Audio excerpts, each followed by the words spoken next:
लक्ष्मी मंत्र की stock market series में अभी तक हम 5 से 6 टॉपिक्स कवर कर चुके हैं, जिसमें स्टॉक मार्केट क्या होता है, वहां से लेकर कौन सी अलग अलग तरह की स्टॉक ट्रेडिंग होती है, कौन सी ट्रेडिंग किसके लिए सही होती है, स्टॉक मार्केट में यूज होने वाले बड़े बड़े शब्द और उनके मतलब, ये सारी चीजें हम कवर कर चुके हैं। आज का वीडियो सबसे इंपॉर्टेंट टॉपिक पर कि मार्केट में कौन सी स्टॉक पर इन्वेस्ट किया जाए, ये कैसे डिसाइड होता है। हाय, मैं हूँ श्रुति चतुर्वेदी। आप लक्ष्मी मंत्र देख रहे हैं, एक फाइनेंशियल लिटरेसी शो जिसे खास करके बनाया जा रहा है महिलाओं के लिए। ये एक एजुकेशनल शो है, फाइनेंशियल एडवाइजरी नहीं है। हम आगे बढ़ें उससे पहले मेक श्योर कि आपने हमारे यूट्यूब चैनल को सब्सक्राइब किया हुआ है और बेल आइकन पर क्लिक किया है, ताकि लक्ष्मी मंत्र का कोई भी एपिसोड आप कभी भी मिस ना करें।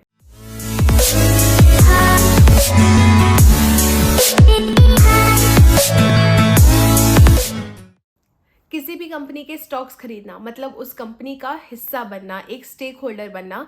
और किसी भी कंपनी का या किसी भी चीज़ का जब आप एक हिस्सा बनते हैं तो उसके बारे में थोड़ा सा पढ़ना और समझना बहुत ज़रूरी होता है। किसी भी कंपनी के स्टॉक्स को खरीदने से पहले ये 3-4 चीज़ें समझने की कोशिश करिए। जैसे कि सबसे पहला है उस कंपनी का बिजनेस मॉडल।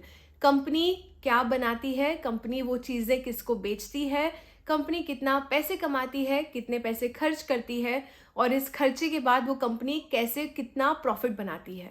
अगर आपको ये नहीं समझ आ रहा है किसी कंपनी के बारे में, तो उस कंपनी में आपको इन्वेस्ट करने से पहले 2 बार सोचना चाहिए। दूसरा है कंपनी की मार्केट में ओवरऑल सिचुएशन के बारे में समझना। जब आप किसी से भी दोस्ती कर रहे हैं या एक लॉन्ग टर्म रिलेशनशिप में जा रहे हैं, तो ऑब्वियस है कि आप उस इंसान के बारे में भी 10 लोगों से पता लगाते हैं कि उनके साथ लोगों के एक्सपीरियंसेस कैसे हैं। सिमिलरली अगर आप किसी भी कंपनी के स्टॉक में इन्वेस्ट करते हैं, तो आपको उस कंपनी की ओवरऑल मार्केट पोजीशन समझनी बहुत ज़रूरी है कि वो कंपनी जो चीज़ें बना रही है वो अपने सेक्टर में कैसा परफॉर्म कर रही है। वो उस कंपनी के जो कॉम्पिटिटर्स हैं, क्या उस कंपनी का प्रोडक्ट अपने कॉम्पिटिटर से बेहतर है, क्या उस कंपनी की मार्केट में वैल्यू है। आपको ये भी पता लगाना चाहिए कि कंपनी जो भी प्रोडक्ट बना रही है या जो भी सर्विस दे रही है, इसकी रिक्वायरमेंट आगे चल के अगले 10 से 15 साल में मार्केट में होने वाली है या नहीं। इससे आपको आइडिया आएगा कि आपको इस कंपनी में लॉन्ग टर्म के लिए इन्वेस्ट करना चाहिए या नहीं। तीसरा, देखिए कि कंपनी कितने कर्जे में डूबी हुई है। अगर कोई कंपनी बहुत ज़्यादा कर्जे में डूबी हुई है, तो जब आप उनके स्टॉक्स खरीदते हैं, जब आप उन्हें पैसे देते हैं, तो वो उन पैसों को अपना कर्जा चुकाने के लिए यूज़ कर लेते हैं, ना कि ग्रो और एक्सपैंड करने के लिए। अगर कोई कंपनी ग्रो नहीं कर रही है, एक्सपैंड नहीं कर रही है, मतलब आपका पैसा भी ग्रो नहीं करेगा। आइडियली जिस भी कंपनी में आप इन्वेस्ट कर रहे हैं, जिस भी कंपनी के आप स्टॉक्स खरीद रहे हैं, उस कंपनी का डेट टू इक्विटी रेशियो 1% से कम होना चाहिए। डेट टू इक्विटी रेशियो क्या होता है, ये हम अगली कुछ वीडियोस में सीख लेंगे। अभी के लिए अगर आप बस गूगल पे उस कंपनी का नाम और डेट टू इक्विटी रेशियो डालेंगे, तो आपको कई सारे ऐसे फोरम्स मिल जाएंगे जहां आपको ये इन्फॉर्मेशन मिल सकती है। चौथा और बहुत ही इंपॉर्टेंट, कंपनी के फाइनेंशियल डेटा को इकट्ठा करिए, पढ़िए और उसे समझना सीखिए। कंपनी के profit loss statements, cash flow, उनका एनुअल शीट्स, उनकी बैलेंस शीट, इन सारी चीज़ों को इकट्ठा करिए और पढ़ने की कोशिश करिए, समझने की कोशिश करिए।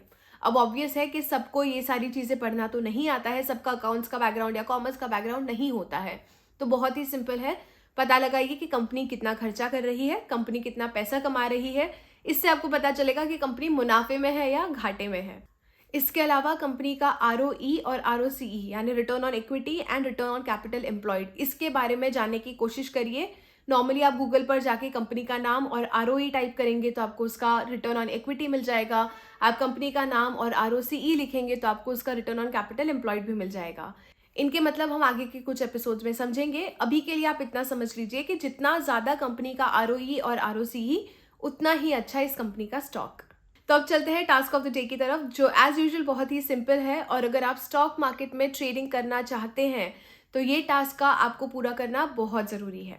सबसे पहले अपने घर में थोड़ी सी नज़र घुमाइए, इधर उधर देखिए और देखिए कि कौन कौन सी कंपनीज के प्रोडक्ट्स को आप यूज़ करते हैं। मतलब टूथपेस्ट आपकी कौन सी कंपनी का है, घर में तेल कौन सी कंपनी का यूज़ होता है, साबुन कौन सी कंपनी की यूज़ होती है, आपके घर में पेंट कौन सी कंपनी का हुआ है, वगैरह वगैरह।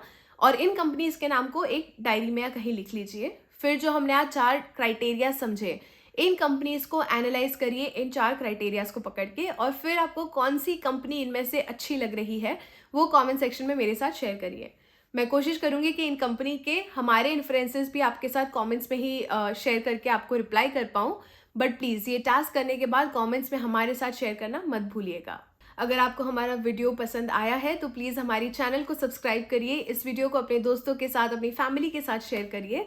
आई will see you in the next episode of Lakshmi Mantra. Till then you take care and stay safe.